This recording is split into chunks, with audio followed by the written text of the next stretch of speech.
A girl in a maid outfit sits on the floor of a supermarket aisle, casually enjoying a box of snacks. The scene shifts to a fiery, devastated landscape, identified as the game Bio Wasteland's ultimate dungeon, the Abyss of the End. This is a fully open-world MMORPG where players experience the game from a first-person perspective. The game quickly topped the charts, becoming a global phenomenon within 6 months of its release. In this world, humanity created genetically engineered new humans with supernatural abilities to reclaim the surface. These superpowered individuals are the characters played by users, tasked with fighting the mutants that now infest the world. As players grew stronger, they were no longer satisfied with simple daily tasks like monster hunting and sought bigger challenges. So the game company introduced many new dungeons, including the Abyss of the End, which drew in hardcore players. Players dive into intense combat, clashing with dangerous creatures throughout the desolate battleground. The Abyss of the End has an unknown number of areas, all filled with extremely dangerous monsters and high difficulty. Even top players can barely last an hour in the first area, but this only fuels their enthusiasm for the challenge. One player warns her companion to stay alert, as a new boss with advanced AI has appeared, one that feels almost human-controlled. After repeatedly grinding monsters in the Silent City, the players' power grew, and it seemed they would soon conquer the area. But just as victory seemed close, a menacing glint in an unknown eye signals that something is about to change. Suddenly, two massive beast-like bosses tear through the field, scattering the players who cry out in shock. An armored player is knocked back by the beast, realizing the Hellhound is merely the boss's pet. Then, a massive three-headed Hellhound emerges from a purple aura. This is the true Cerberus of Hell, and its arrival shifts the battle. A figure appears, introducing himself as Mutant Commander Xing Fangu. He scoffs that another group of lunatics has come to die. Since the players came right to him, he declares it is time to activate Massacre Mode, gathering immense purple energy. He unleashes a devastating whirlwind of dark power, instantly striking down several of the surrounding players. The mutant commander smirks, enjoying the rush that comes from getting so many easy kills at once. Two female companions appear, asking why he jumped in first. They remind him they agreed to split the kills. Another ally, the Zerg Queen Larva, defends him. She says the players deserved it for interrupting their tea time with the senior. She adds that they deserve to be beaten even more. He apologizes for getting carried away and not leaving them any targets. A girl with red pincer wings sits atop Cerberus, suggesting they grab a bite to eat to replenish their energy. Standing on a pile of defeated players, Xing Fangu says he would rather eat players than food. Eager to continue the hunt, he sees that the top-ranked player teams are all gathered, declaring it the perfect chance to wipe them all out. As he prepares for the next fight, he wonders about his existence. He is a monster made to hunt players, but who is he really? His thoughts drift to the day it all began, back when he was just an ordinary college student in a peaceful city. In the past, a younger Xing Fangu is pinned to a wall by bullies demanding money, citing his father's massive hospital bills. The young man stares back at the bullies with a cold and silent expression, refusing to be intimidated. The red-haired leader hesitates for a moment, surprised by the student's lack of fear. His surprise quickly turns to rage, and he clenches his fist, threatening to give the boy a beating. Just then, a voice calls out, asking if they are extorting a student in broad daylight at school. Two women, Zhang Yuayu and Zhao Sushu, arrive. Zhang warns the bullies for targeting one of her students. The bullies' friends whisper that they can't mess with Zhang Yuayu or Zhao Sushu, who has connections to the school board. Hearing this, the group quickly backs off, with their leader shouting a threat that he will make Fangu pay later. Zhang Yuayu asks Xiaogu why he didn't fight back, but her friend explains he avoids trouble to prevent being extorted for medical fees. He just smiles and assures them he knows his limits, then asks if they needed something from him. Zhao Sushu says another student, She Siyu, saw him cornered and came to get them for help. At that moment, a pink-haired girl named Lin Yuting rushes over, nervously asking if Fangu is hurt. He realizes she was the one who called them, so he thanks her with a kind pat on the head. Yuting blushes, thinking about how gentle he is and wishing she could always stay by his side. But her inner thoughts reveal a much darker side, as she fantasizes about violently punishing the bullies for interrupting them. Unaware of her dark thoughts, Zheng Fanggu just laughs it off, reassuring her that he is fine and thanking her again. Yuting tells him not to be polite, as they are teammates. She says they must keep playing the game together once he has the money.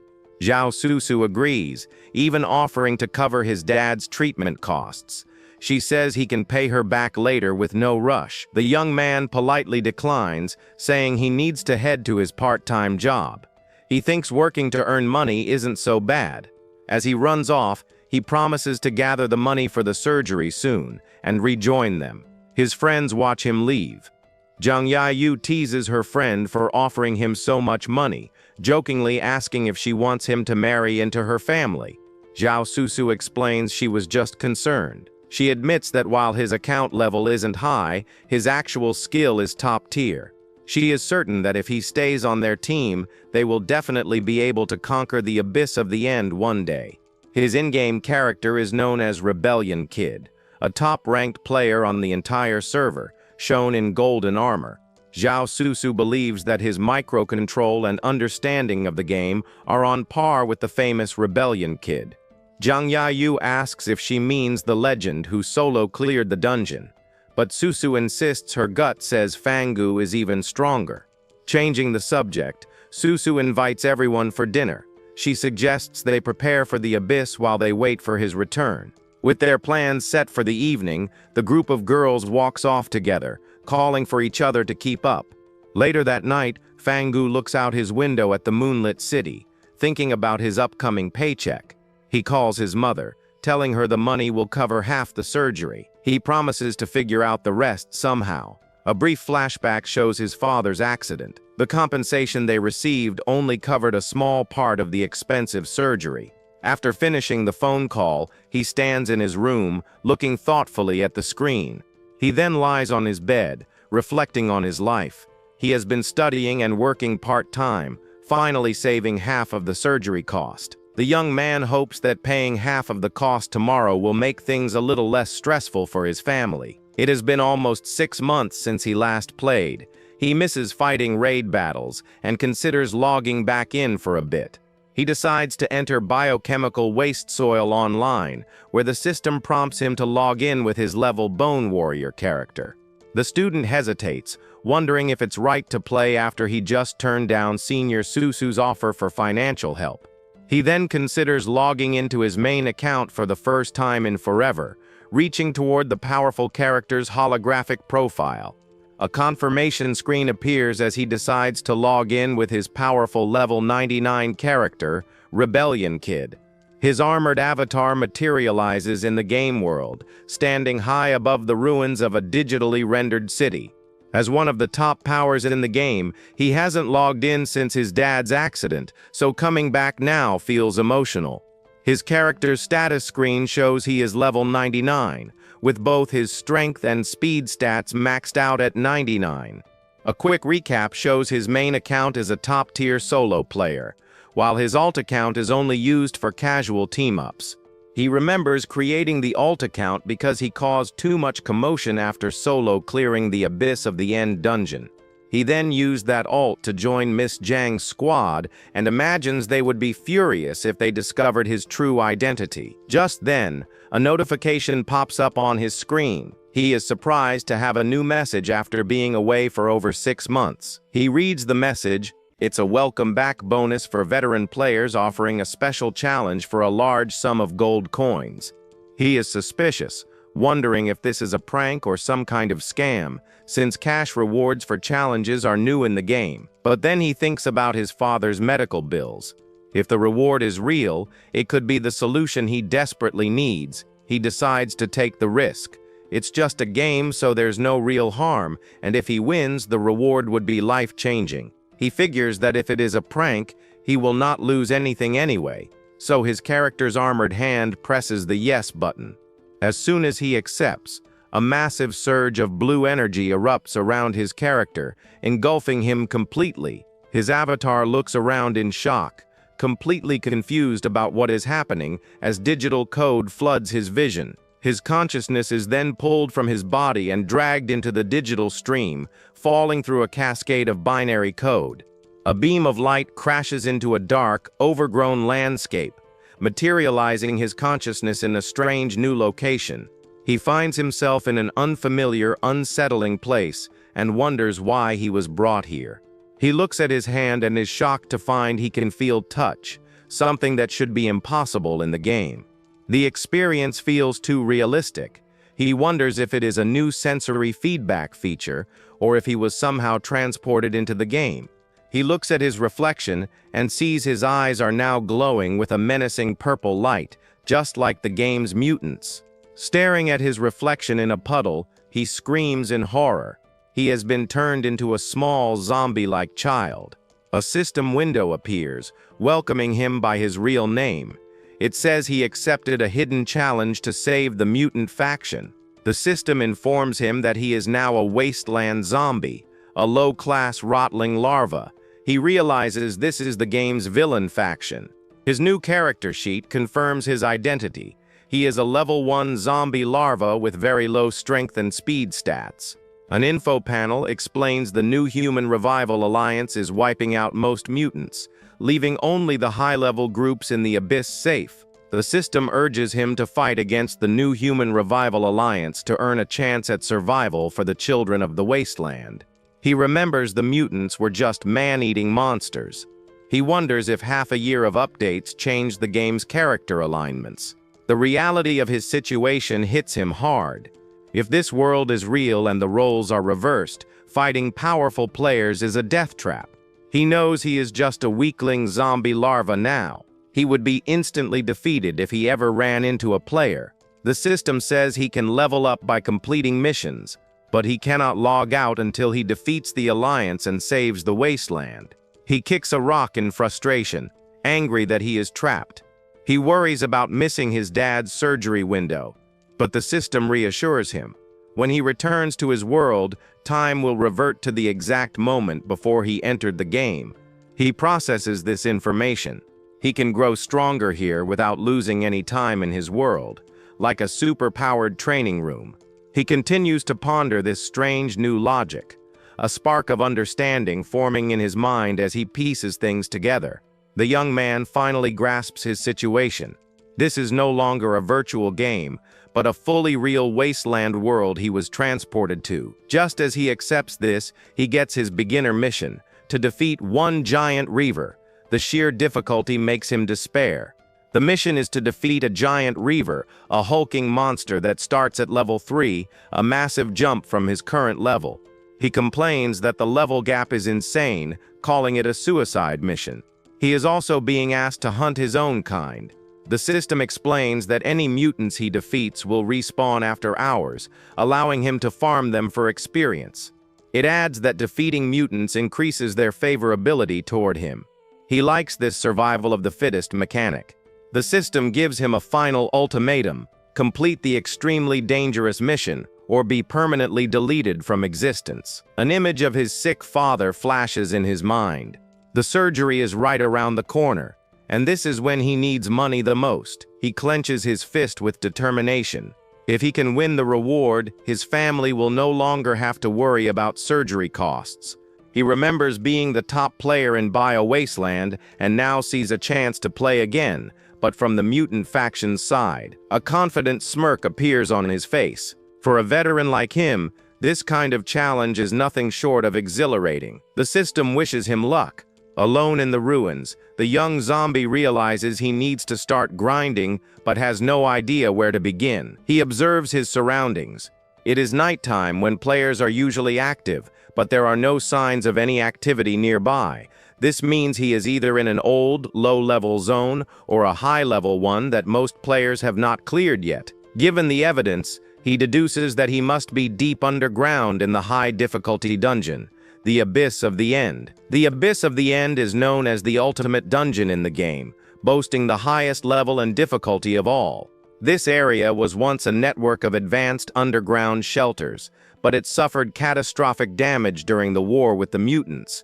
Eventually, the survivors fled to the surface to rebuild their lives, leaving the shelters to become a nesting ground for mutants. He realizes any mutant that has survived this long in the harsh environment of the shelters must be incredibly strong. High-level Reavers are one such group, distributed throughout the entrance zones of the Abyss, also known as the Silent City. The mutants here are several times stronger than those in other regions, making this dungeon a hell mode for even top-tier players. He remembers the high density of powerful mutants in this area, so he knows he must remain on high alert to survive. He moves forward carefully, armed only with a folding stool, aware that the place is also riddled with hidden traps. The young zombie recalls easily clearing this area as a top player, but now one mistake could get him instantly killed. Suddenly, a loud noise echoes through the ruins, startling the small zombie and freezing him in place. A colossal shadowy creature with glowing red eyes looms over him, its massive form blocking out the dim light. A close-up reveals its drooling mouth, filled with rows of razor-sharp teeth ready to tear anything apart. He knows he cannot outrun the monster, so he decides to stand his ground and see what happens next. But just then, a sharp, blade-like limb slams down with incredible force, shaking the ground around him. A new figure emerges from the darkness, revealing a sleek and powerful form that commands attention. It is a level 55 female Reaver, a menacing creature with long red hair and multiple deadly tentacle-like limbs. Her face is scarred and her expression is fierce, her eyes scanning the desolate landscape for any sign of a threat. The female Reaver lets out a ferocious snarl, her sharp fangs and glowing yellow eyes radiating pure aggression. Her opponent is revealed to be a level 49 female Stalker, a plant-like mutant with the ability to conceal itself. The two powerful mutants clash fiercely, with the red-haired Reaver taking the offensive in their brutal confrontation. Hiding nearby, the small zombie is surprised to see female versions of these monsters fighting over territory, not just hunting. He realizes these creatures are no longer simple AIs with fixed patrol routes, but are now living beings, actively searching for threats. In the past, the Reavers followed basic programming. Now this one is clearly observing its surroundings, acting like a sentient creature. The young zombie understands this female Reaver is far more intelligent and dangerous than anything he has faced before in the game. But as the Reaver strikes down the Stalker, he sees an opportunity. The new difficulty might be the key to outsmarting her. With a final, decisive strike, the victor stands over her fallen foe, asserting her dominance in the desolate ruins. Suddenly, a small object hits the Reaver, bouncing off her tough skin without causing any damage at all. The small zombie appears on a tiny motorbike, taunting the powerful creature and challenging her to come after him. Enraged by the blatant provocation, the massive female monster lets out a deafening roar of pure fury. The taunt works perfectly. She immediately gives chase, her aggressive nature amplified by the zombie's challenge. His plan to use speed was risky. While he has a slight advantage, her massive body means each of her steps equals 10 of his. He keeps her close on his tail, leading her deeper into the ruins. He just needs a little more time for his delivery to arrive. Just as he planned, the Reaver's high-heeled footsteps directly onto a hidden trigger mechanism on the ground. The ground beneath her cracks and gives way, and she looks down in surprise as the trap is sprung. The small zombie on his mini-bike glances back, confirming that he successfully led her right where he wanted. He looks down from a cliff edge, telling the falling Reaver lady that it is time for her to fall into his trap. He recalls getting defeated by these same traps many times. But now, he will use that knowledge to his advantage. She has fallen into the Hive Valley, a nest of swarming mutant paralysis wasps that burrow deep underground. Hundreds of these large, insect-like mutants with sharp stingers and claws swarm out from the honeycomb-like walls. The red-haired monster finds herself right in the middle of the hive, completely surrounded by the aggressive insects. The level 45 paralysis wasps may not be the strongest, but their special ability is a potent paralytic venom shock. He muses that if the Reaver were not sentient, she never would have chased him this far, making his plan possible. The wasps immediately swarm the intruder, stinging her repeatedly with their paralytic venom as she cries out in agony. He admits he got lucky. His only advantages were a zombie larva's decent base speed and the speed-boosting mini e-bike. Still, he watches from a safe distance, knowing the fight is not over yet. He needs to see how this plays out. Reavers are known for their high HP and defense. He knows this trap alone will not be enough to finish her off. He estimates that by the time she fights her way out, the paralysis wasps will have drained at least half of her total HP. A clawed hand digs into the rock as the powerful Reaver begins to pull herself up from the pit. She emerges, weakened and sparking with debuffs, her health now at only 100. The little zombie notes the plan worked. He then puts 2 fingers to his lips and lets out a sharp whistle, signaling for the next phase of his plan to begin. In response, 2 aggressive-looking Shiba Inu dogs leap down from the cliffs, rushing into the makeshift arena. One of the hounds, marked with a prominent scar over its eye, lets out a ferocious snarl as it lands. The small zombie quickly grabs onto the fur of his new mount, preparing to ride it into battle. He charges forward on the back of the zombie dog, holding his folding stool like a weapon as they race toward the weakened Reaver. Using a special move, he and the hound slam into the creature, dealing a massive 99 points of damage in a single strike. The powerful blow leaves the Reaver with only 1 HP remaining, her body sparking with debuffs and her eyes empty. Perched atop his hound, the small zombie decides that it is finally time to end the long and difficult fight. He leaps high into the air, raising his stool above his head to deliver the final decisive blow from above. With all his strength, he brings the stool crashing down onto the Reaver's head, shattering it on impact. A system notification confirms the target has been successfully eliminated as her body collapses to the ground. He praises his zombie Shiba Inu pup, Wangjai, and says they will look out for each other from now on. A flashback reveals that zombies and zombie dogs share a natural bond, and he was once ambushed by a pack of them. He reflects on his past experiences, thinking about the zombie dogs he once faced as an enemy. Thankfully, this time he is on their side. He stands beside his loyal companion, relieved to have such a powerful ally. His clawed hand gently reaches out to boop the zombie hound's wet nose, a small gesture of camaraderie. He gives the large dog a grateful hug, knowing there was no way he could have defeated the Reaver in his frail body without help. A bright golden light envelops them as a level-up notification flashes. He has successfully completed the mission. He evolves from a larva into a juvenile zombie, jumping from level 1 to 1. His stats increase, and he gains a new skill. Now looking slightly older, he can feel the surge of strength from the level up. He wonders what psychic shapeshift does. He tests the new ability, his hands briefly enlarging. He questions if it is some kind of passive-triggered skill. The quest reward screen appears. He receives an item, 5,000 gold coins, and the Reaver's affection level is now at 100%. The defeated Reaver respawns, now completely obedient to him. He is stunned, wondering what kind of game this has become. Still, he tells himself that earning gold is far more important to him than gaining affection points from monsters. A system message confirms the gold can be converted to real-world currency. He realizes he can earn his dad's surgery money.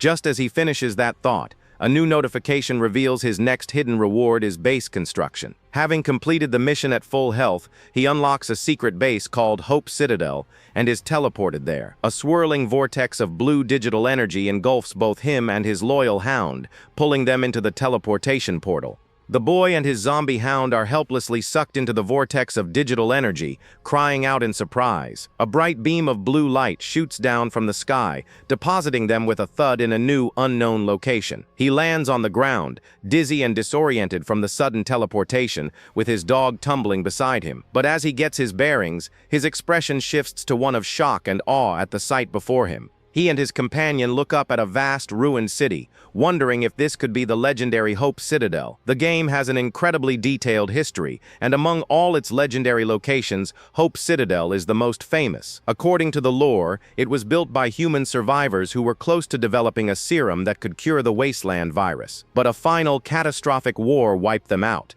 and the City of Hope declined, becoming the final dungeon, the Abyss of the End.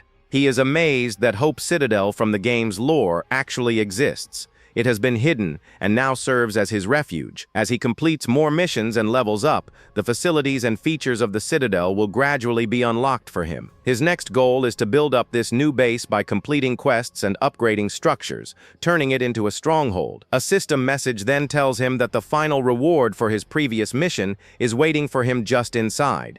He is amused that he gets free real estate and a bonus prize for one quest. He and his hounds cautiously head inside. He's curious about the hidden reward, but he also notices his dog, Wangzai, has been sniffing the ground since they arrived. His eyes suddenly widen with disbelief as he realizes what his loyal companion might be sensing nearby. Deep inside the citadel, he discovers his hidden reward. A girl with long hair floats peacefully inside a massive containment tube. The girl is suspended motionlessly in the blue liquid.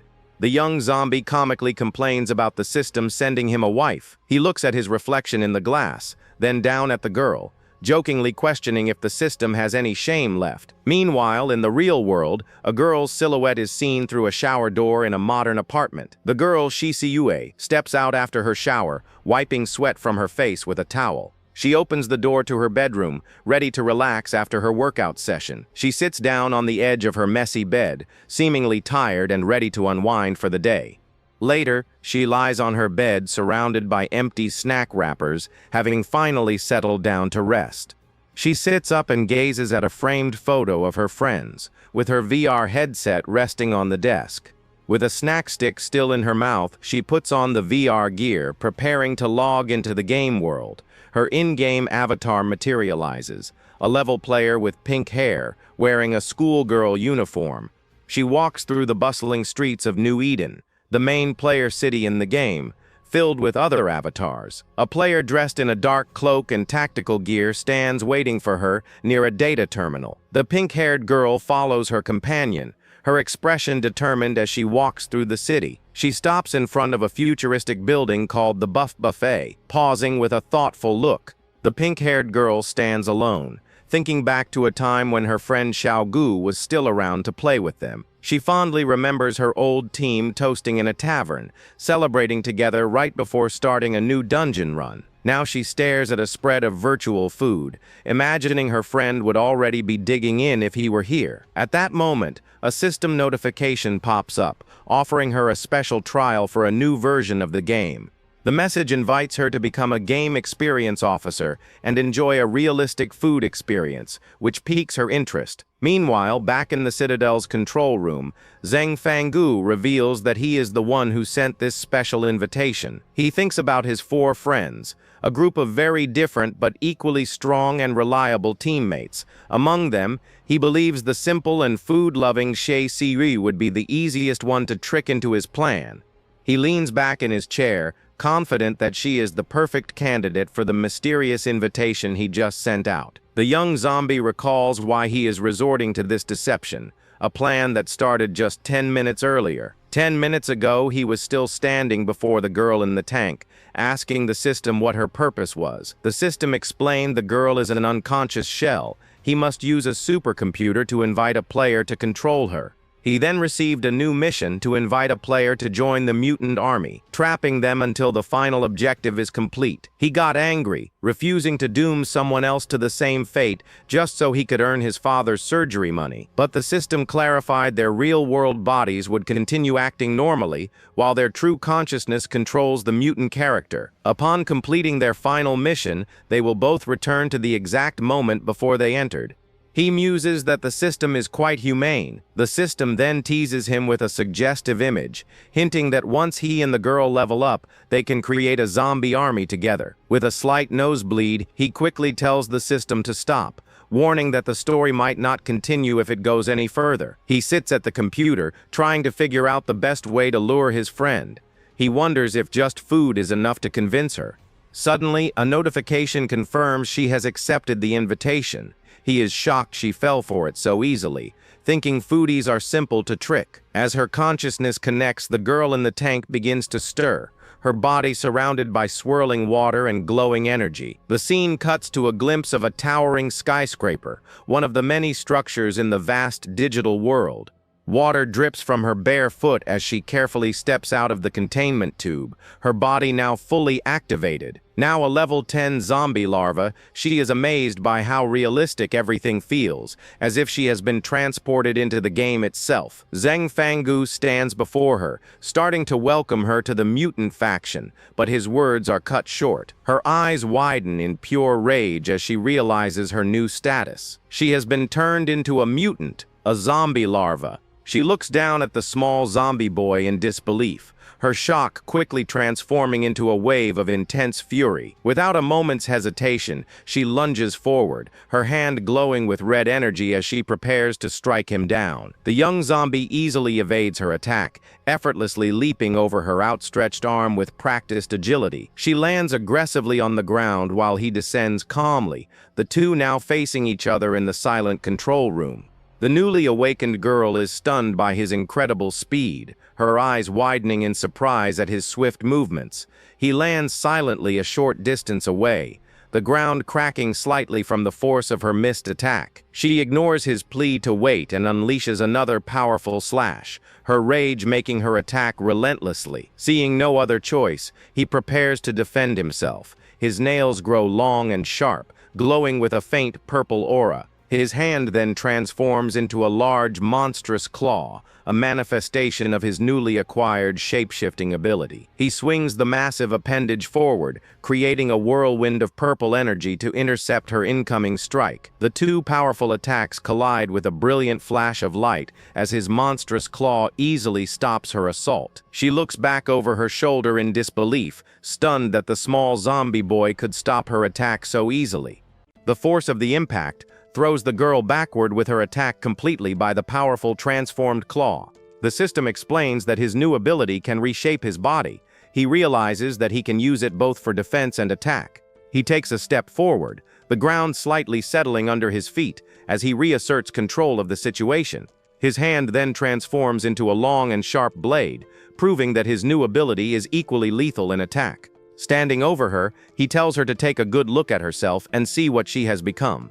Dazed, she slowly gets up and sees her reflection in the glass of the nearby empty containment tube. She stares at her reflection in horror, finally understanding that she was transformed into a female zombie.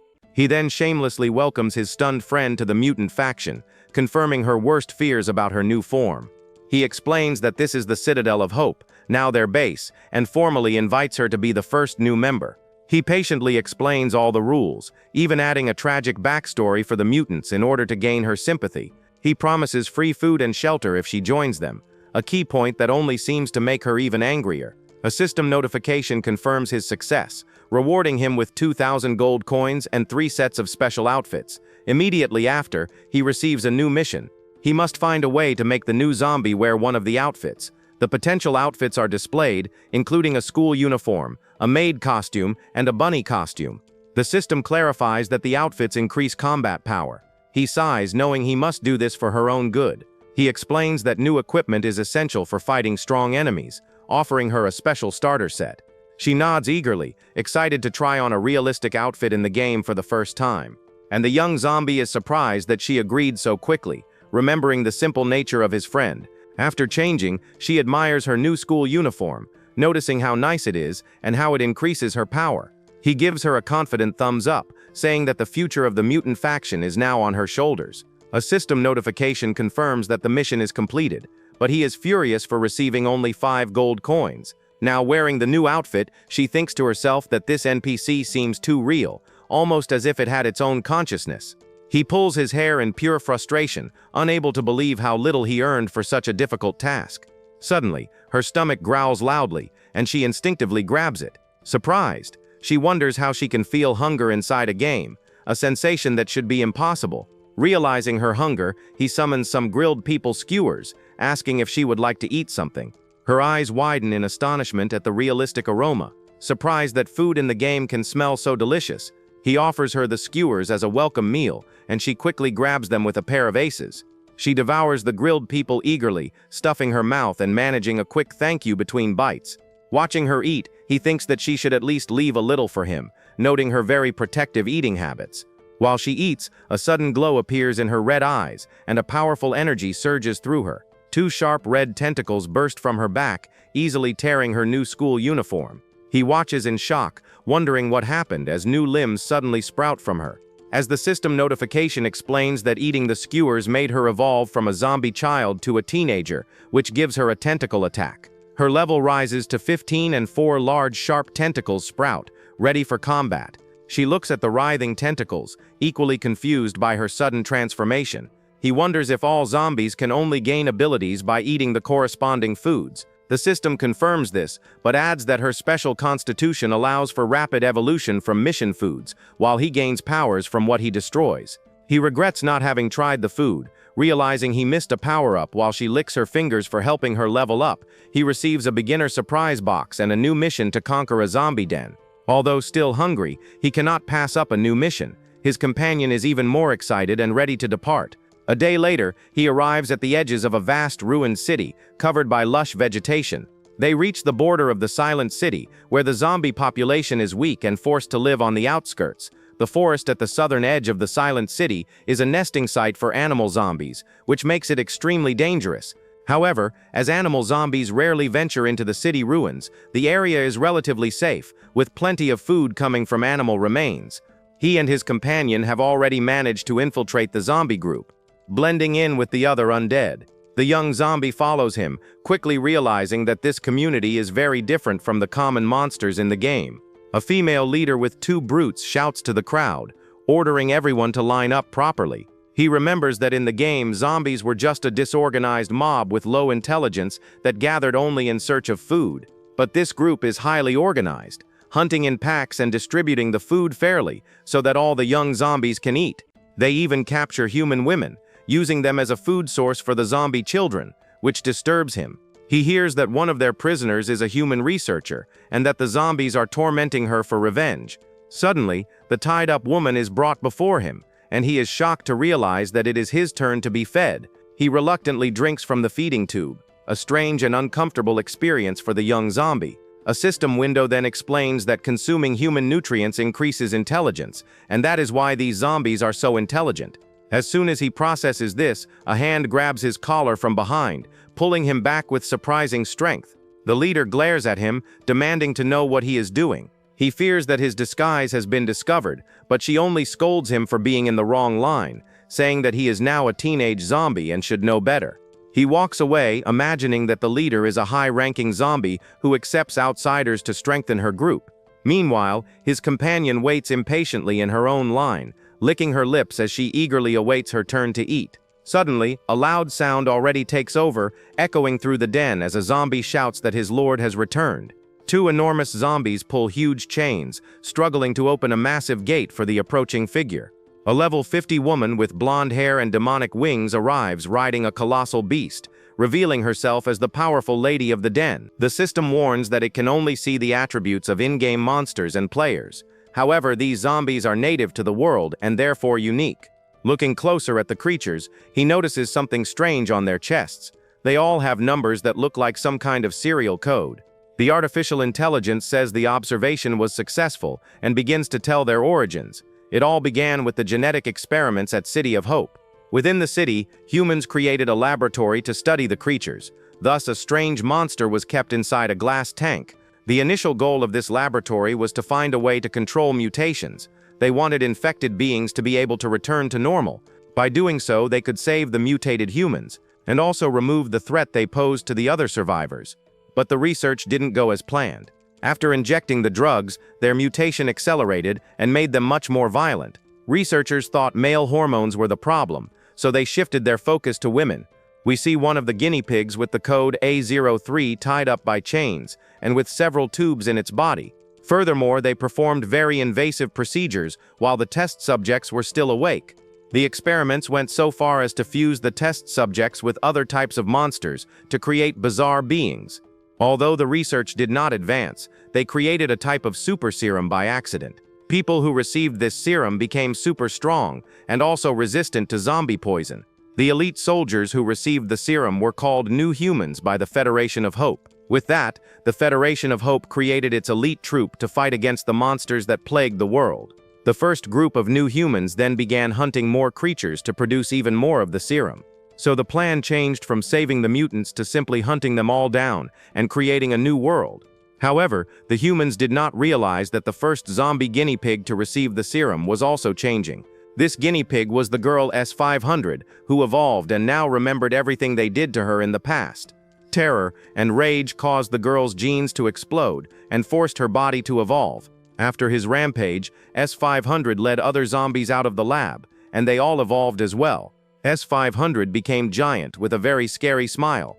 Humans wonder how zombies suddenly became so intelligent and evolved. Receiving the distress signal, the new humans rushed back to the laboratory. One of the soldiers began to fight fiercely against the creatures there.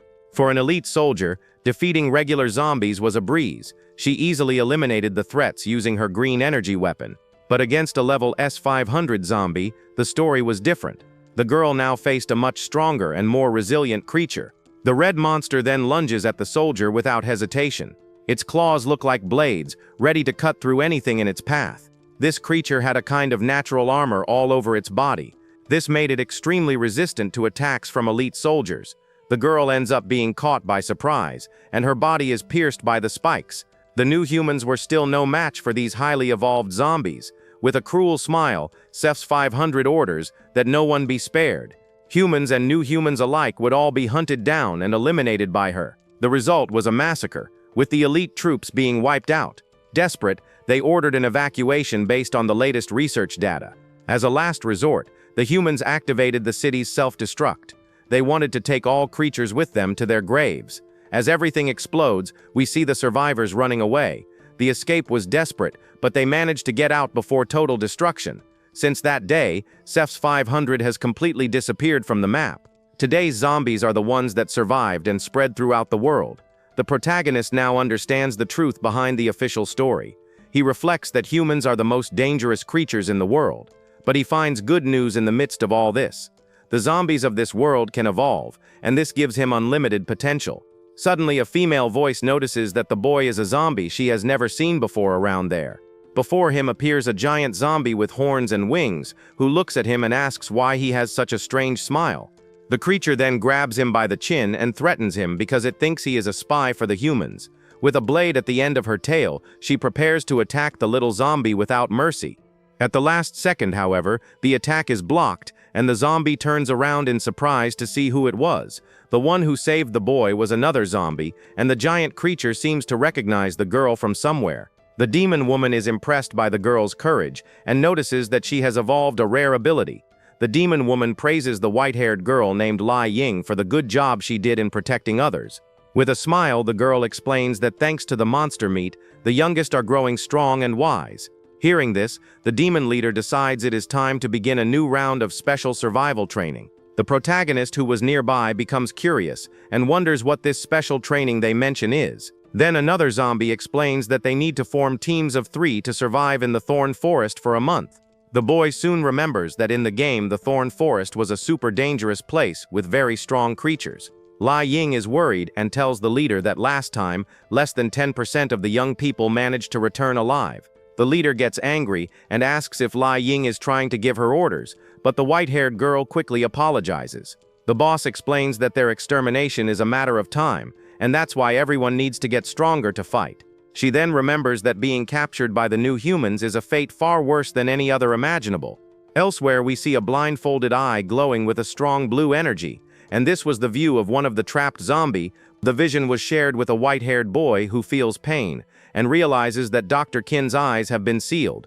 The system shows that he is a level 34 hunter and is furious because his vision reveals nothing useful about the zombies. Meanwhile, a purple-haired girl sitting on a throne is planning something and orders her players to investigate the evolved zombies. The purple-haired girl is then confronted by a white-haired boy. He becomes angry and asks if she's mocking the Ghost Eye Alliance. She taunts the boy for getting angry with just a few words. Her golden weapon begins to glow with yellow energy. The purple-haired girl smiles and says she'll have fun with him. She wants to test the new powers she's awakened in this world.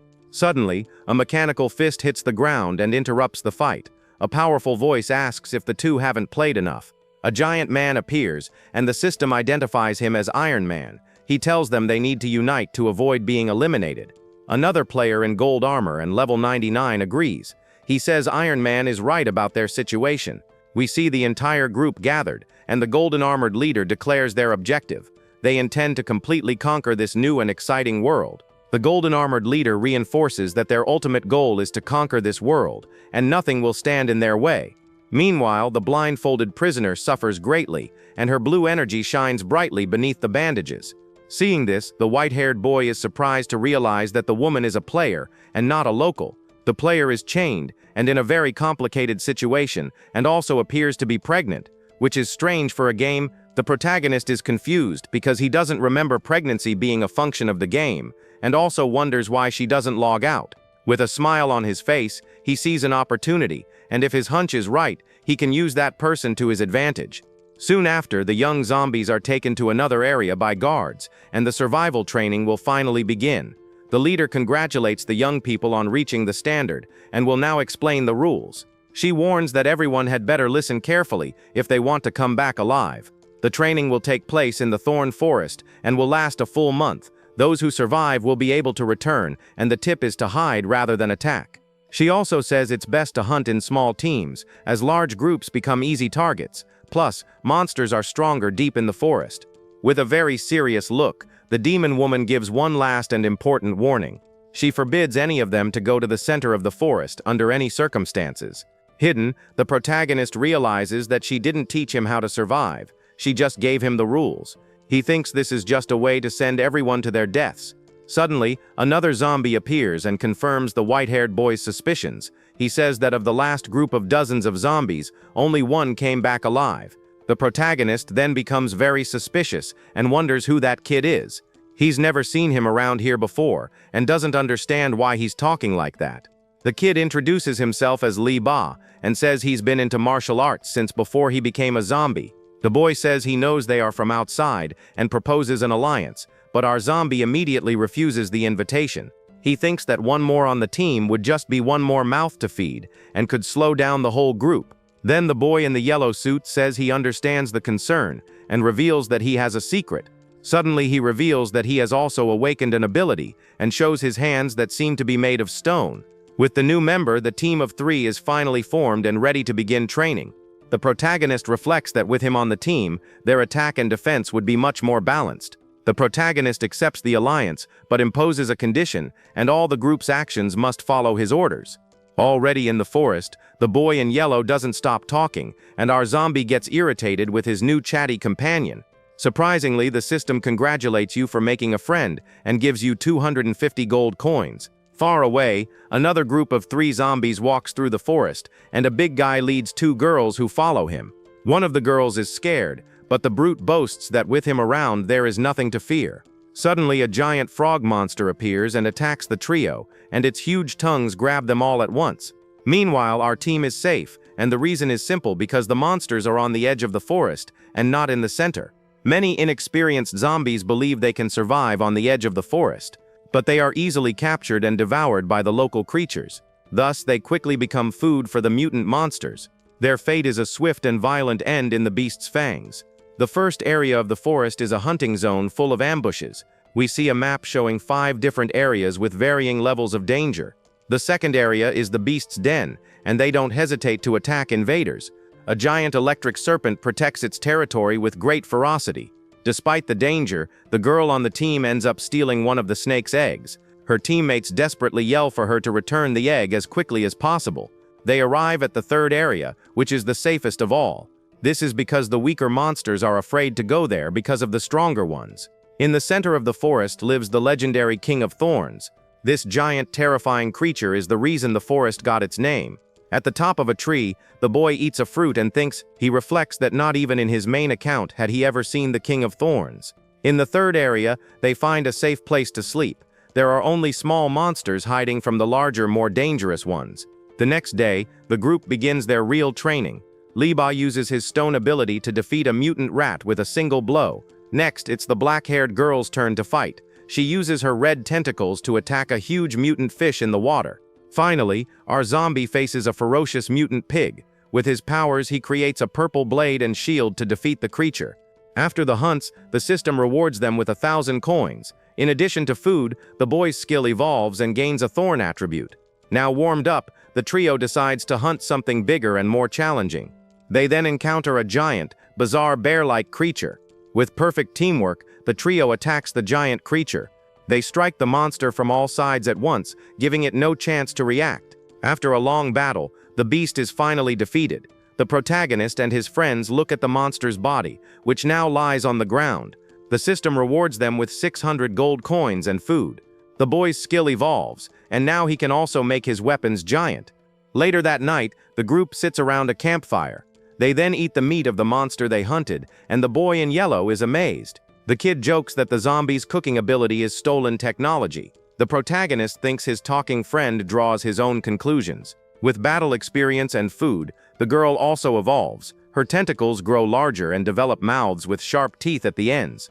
Liba isn't far behind either, and his powers are enhanced. His stone arms become much stronger and now glow with a golden energy. Liba tests his new strength and smashes the ground with his stone fists, which are now much stronger. The protagonist also feels that he has become stronger while his friends sleep and rest from a tiring day of fighting. He opens his status window, but wonders why his level and other numerical attributes no longer appear to him. Artificial intelligence explains that levels were just for him to adapt, and since the world doesn't have these rules, the numbers disappeared. The boy understands that he is in a real world, and therefore he can evolve without limits, and his skills are the most important thing now. Sitting down, he thinks about his new abilities, and remembers that he has already tested his new thorn power, and seen how it works. He now wonders about his other powers, and wants to know what the giant and elastic abilities he gained can do. He then tests his new spike power on a mutant wasp. His arms transform into blades and pierce the creature with ease. The system reports that he defeated the humanoid mosquito, and as a result his mental transformation ability gains elasticity.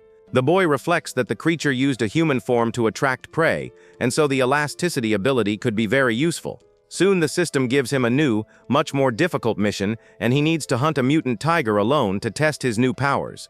At night the forest becomes much more dangerous, and the boy jumps between the trees because he knows that most of the monsters hunt during this period. Luckily, he already knows the terrain of that specific area well, and during the day, he explored the place while hunting with his friends. Crouched on the ground, he senses the presence of his prey nearby, as he finds a trail and prepares for the great attack that is about to come. In a place full of lava, he remembers that he has encountered this tiger before, and always avoided fighting it because it was a pain. Suddenly, a giant fireball comes towards him, and the boy is frightened by the size of the creature's attack. Before him appears the mutant tiger that is at least twice as big as he remembered the last time he saw it. He soon understands that the creature has evolved over time, and then jumps to attack the monster with his energy blade. After dodging the blow, he notices that the beast's reflexes and strength are much greater, and it will be difficult to fight. The boy advances and his blade clashes against the monster's claw in a direct and very powerful attack. The zombie then realizes that the creature's skin is too thick, and his blade attacks don't even make a scratch. Realizing his normal attacks aren't working, he decides to use a new trick.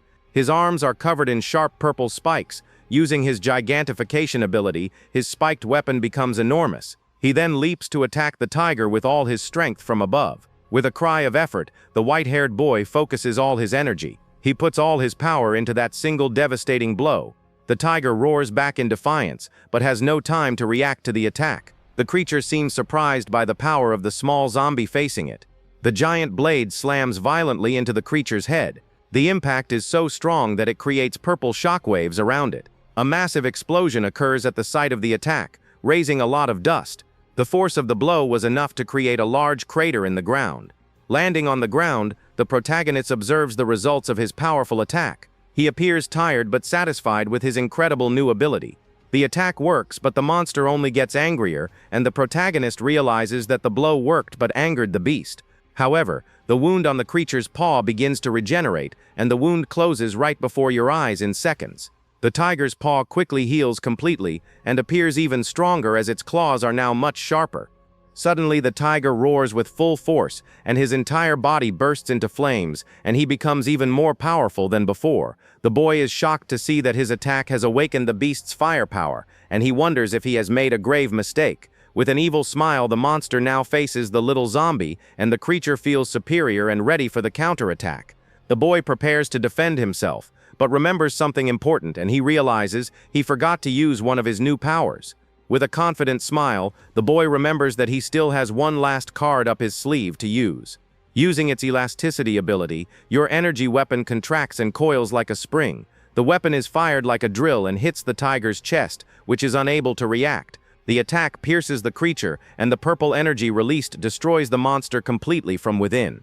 He gains 3,000 coins and the ability to speak to beasts and also use flames. Standing over the beast's body, the protagonist is relieved to have won such a difficult fight. With a sigh, the boy is happy because he finally managed to defeat the creature and complete the mission. Suddenly, the ground shakes and the boy wonders what's happening. He doesn't understand where all this sudden noise came from. Right next to him, a giant claw crashes into the ground. The force of the impact startles him, and he realizes he's no longer alone. Soon 3 humanoid tigers appear and stare at him with hatred. They wonder if it was the zombie that defeated their relative. The boy realizes that the noise of the fight attracted the beast's family. He now regrets not having been more careful. With a scream of fury, the 3 monsters want revenge. They surround the protagonist, who seems quite small compared to them. The golden tiger that appears to be the father launches the first attack. A giant fireball flies toward the little zombie, but the boy uses his new fire ability and counters the attack. The monster is hit head-on, and the other 2 are shocked. The golden tiger is shocked by the attack, and suddenly a wolf voice shouts that it has come to the boy's rescue. Then a humanoid wolf appears and attacks the tiger family with great ferocity, fighting against the mother and child. The wolf uses her flames and easily defeats the golden tiger's son, and the creature's parents are furious with the scene. The boy thinks that if it weren't for his mission, he wouldn't burn the beast because its golden body is worth a lot of money. We see the great battle with the boy below, and the wolf fights alone against the 3 tigers of different elements in the sky. Realizing the difficulty, the boy decides to help in the fight and hits the ground hard, activating one of his abilities. With great effort, he summons a giant pillar of stone and tentacles, and the enormous structure rises from the ground to do battle. The golden tiger and the ice mother begin to fight each other. Their lightning and ice energies clash in a fierce battle. With a sure blow, the mother's ice attack pierces the tiger's chest. A large burst of purple energy emanates from its wounded body. We see the 2 giant monsters facing off furiously in the air. The protagonist has made them attack each other without mercy. The wolf and another werewolf who appeared are shocked by the scene. They don't understand why the tigers are fighting each other. Our zombie smiles evilly because it was all his plan. He says the food is ready and only the 2 wolves are missing for dinner. The fight between the tigers continues amidst a fiery backdrop. The boy watches the monsters slowly destroy each other under his control. The system rewards him with 10,000 coins and the Tiger King crown. He gains crates and powers of thunder, ice, and metal. The system upgrades his status with 28,000 coins and 6 boxes. His powers now include fire, ice, thunder, and metal, in addition to the ones he already had. A month passes, and at the zombie base, the girls wait in a giant tree. They await the return of the young people who participated in the survival training. Worried Lai Ying wonders if any of the young people survived. It's been a whole month and no one has returned from the forest yet. The demon leader comments that she had hope for the 2 boys, but she seems disappointed and admits that she may have been mistaken about them. Suddenly, she has a strange vision of a black-haired girl, but the leader quickly thinks it was just her imagination and ignores what she just saw. Meanwhile, a small zombie sleeping upside down wakes up startled. She senses a powerful aura approaching from deep in the forest. The 2 girls also sense the presence approaching at the same time. Lai Ying turns around in surprise and wonders if it's the 2 boys returning. The little zombie is scared and finds the aura familiar, but doesn't understand why it is so strong and different. With wide eyes, the little girl feels a deep fear, and the energy resembles the roar of 10,000 beasts. The demon leader also feels the presence, and her blue energy manifests in the form of several dragons. The blonde with red horns knows that the little zombie has incredible perception, and that's why she's always calm. So the leader is surprised to see the little girl scared, and wonders what could cause her so much fear. Suddenly another zombie points to the forest, and screams that there is some kind of movement coming from that direction. Looking into the forest, they see 2 trails of blue energy flying at high speed towards the zombie base. A giant paw with sharp claws crushes the ground, and the arrival of the mysterious creature causes a great tremor in the zombie base. From the forest emerges the King of Thorns, a mutant 3-headed dragon, and the giant creature leads an army of wild beasts. One of the zombies gets scared and recognizes the monster, and she wonders if they are out of control or going somewhere. With a careful look, the demon leader notices something different, and she seems to understand the true reason behind this movement. With a smile, the blonde explains that they are not attacking, and in fact all the monsters are there to escort their new king back. At the top of the dragon, we see the protagonist and his 2 friends, and the white-haired girl and the stone boy accompany him on the way back. With a confident look, the boy shows his new power, and the other zombies are shocked and do not understand how he achieved such a feat. The demon woman thinks she underestimated him and thought he was just a newbie, but the boy returned as a true king to everyone's surprise. With a smile, she is excited about the boy's potential, and especially because he is the leader of that entire group of powerful creatures. The leader is impressed that he tamed the dragon in a month, and decides she needs to test the boy's skills and worth right now. Without hesitation, the demon woman launches a powerful purple energy attack towards the dragon to see how the boy will react to it. At the top of the dragon, the zombies' friends don't understand anything and ask why the leader is suddenly attacking them without any warning. The stone boy jumps to the defense and wonders if his training was enough to stop a leader's attack. Lib then uses his powers and creates a giant stone hand that rises from the ground to block the demon woman's powerful attack. The demon woman praises the stone boy's power and is surprised at how much he has improved in just 1 month of training. But the defense doesn't hold for long, and the leader destroys the stone hand, throwing the boy away with the impact. The blonde's attack explodes with absurd force on the ground and raises a cloud of dust throughout the place. The blow was too strong for the boy, and he fainted among the rocks, unable to get up. Seeing his friend defeated, the protagonist finally takes action and jumps from the dragon onto the battlefield. However, the girl on the team becomes enraged and flies towards the demon leader, wanting to avenge her fallen comrade. But we will only see what she saw in the next part, because today's video has come to an end. But before I can leave your like and subscribe to our channel, so we'll see you there.